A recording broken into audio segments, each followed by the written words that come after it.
Hey you guys, let's get into this everyday makeup look. So I'm going in with my Juvia's Place concealer and I just use a brush to apply that and place it where I want it to be. And then I go in with my NARS concealer and apply that directly under my bags because I want a really bright under eye look.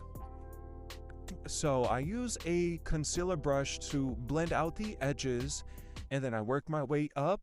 I promise I'm going in with a light hand and I'm going really slow, but I sped the video up so it looks like I'm going a bit fast and I'm going heavy-handed, but I'm really not. So I go in and I brush it out and blend it out with my concealer brush, and where I place the NARS concealer, I'm not really setting it, I'm just placing it where I want it to be, and I let it sit for 5 minutes. Then I go in with that same brush and I blend it out. And then I go in with the brush that I used to apply the concealer and I just make sure I'm getting underneath that lash line because I have falsies on. My son wanted me to turn on his iPad, but I use that concealer brush and I just blend, and I cannot stress it enough. Blend it until you get a flawless look.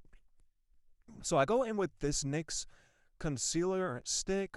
One end has a concealer, and then for the contour, and then the other end has a highlighter, like a gold shimmery look. It's really cute.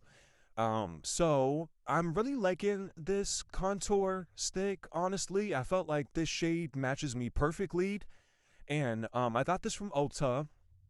When I apply my concealer for my contour, I don't really like to do too much on my forehead because I wear, wigs and stuff, and I don't want that color getting into my lace.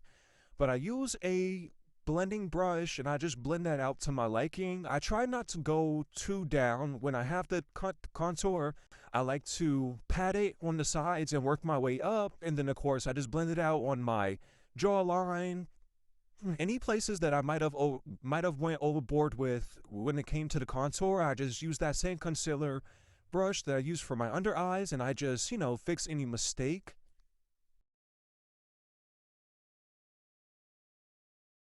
So yeah, blend, and you should have something that looks like this. And then I just go in with a clean brush and I just blend out that contour that I did on my nose. When it comes to my nose, I don't really do too much because I still go in with bronzers and things like that. So yeah, I don't want to have too much of a dark look. So yeah, this works for me. Then I go in with these little sponges and I use my Morphe banana set powder and I just pack it on. I pack it on little by little, but I press it in and set it at the same time if I make sense. So yeah, so I like to just press it on as I go, but I like to build it up as well. So I don't set it completely. I just like to press it in and kind of let it sit there.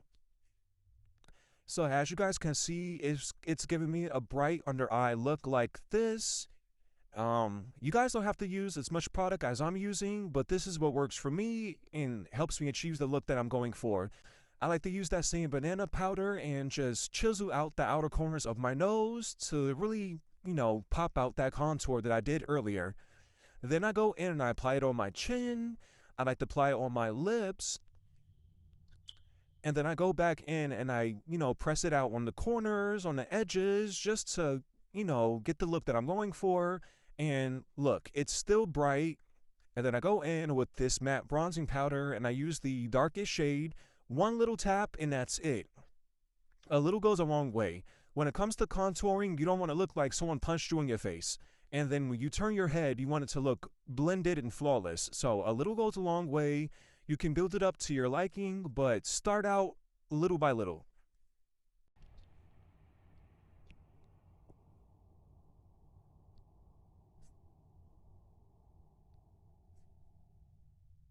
So I go back in with that banana powder and I just apply it on my forehead, and then I continue to blend out where I place that bronzer.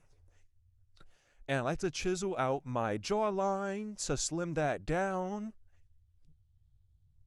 I have a butt chin, guys, and a dimple in my butt chin, so I'll do anything to slim that down. But I go in with this e.l.f. blending brush and I just blend out all the places that I placed that contour and that bronzer to give me more of a seamless look. And look at how that's looking. That looks like everything. So I used this crayon case book for my blush, and I used the color red, and it's very pigmented. Yes, I was shocked. And I put a lot on my brush.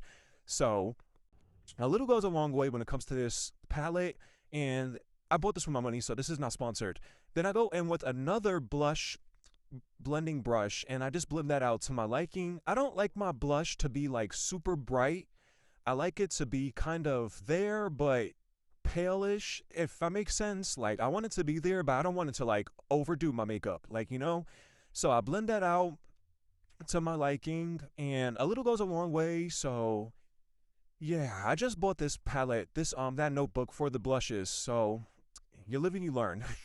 But I like to use powder blushes versus liquid blushes because they're easier to blend out and fix versus the liquid ones, which are more pigmented, and once they're there, they're set. So yeah, I like powder blushes better. Then I just go in with my little blender and place that under my eye, and then the same brush that I use to blend out my contour and my blush, I use that all over my face, under my eyes, on my chin, everywhere. So I use that blush to blend out the entire face.